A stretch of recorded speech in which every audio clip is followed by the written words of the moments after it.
So let's look at another important battleground, and that is Nottinghamshire in these English local authorities. And our correspondent there is Hugh Casswell. Hugh, just tell us first of all, what is at stake in Nottinghamshire and what do you expect people to be looking out for in the next few hours? Well, Hugh, this is an authority that through its history has passed back and forth between Labour and Conservative several times. But in recent years in particular, Nottinghamshire has been a real bellwether area. Take 2017, for example, the last time there were county council elections here. The Conservatives came away from that as the biggest party, but short of an overall majority. They had to strike a deal with a smaller local party to form an administration. So for the Conservatives, this has just been about consolidating their position. We'll start this special programme with a report from Hugh Casswell, who's been gauging reaction. This is a constituency that's as blue as they come. The Conservatives have held Rutland and Melton ever since the seat was created. The area's current MP, Alicia Kearns, was one of the first Tories in our region to say Boris Johnson should quit, but she's been joined over the last day or so by many, many more of her East Midlands colleagues. How's the East Midlands played a part in Boris Johnson's downfall?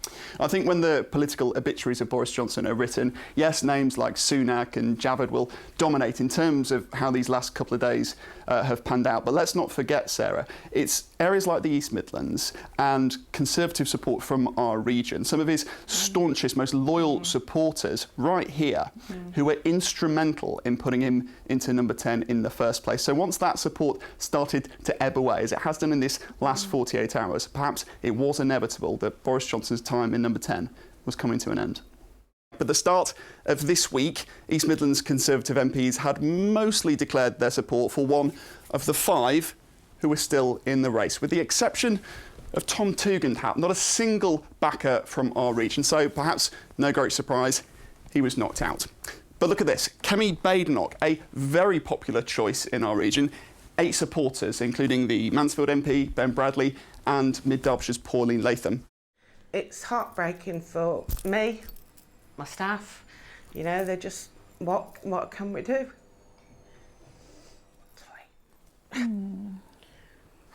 Oh, Hugh, we can see how incredibly difficult it is for Claire, and she's not the only one, is she? There are so many people that feel like this. Yeah, this is the reality, isn't it, of all those rising costs for small businesses, which of course aren't protected in the same way as households. There's not that energy price cap, but I don't think there are many people who haven't nervously opened a bill in recent months.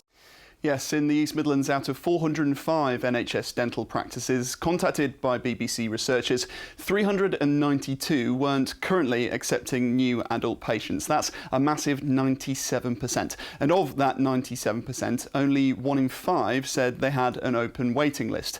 Now, it's made even more complicated by the club's plans to also build an apartment block, this one here that you can see in this artist's impression. The idea being that the sale of the flats will offset some of the costs of the new stand.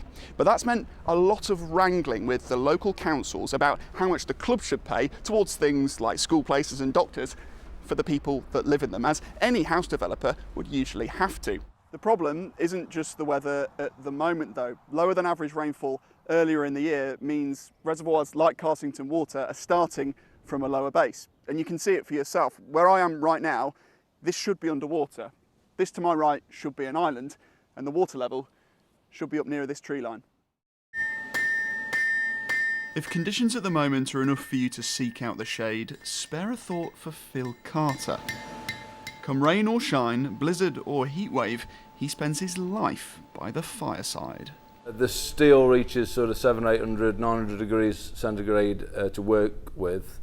Fire building temperatures are up to 1,000 degrees, and the fire itself will get up to sort of 1,200 degrees centigrade, and I've got to stand right next to it.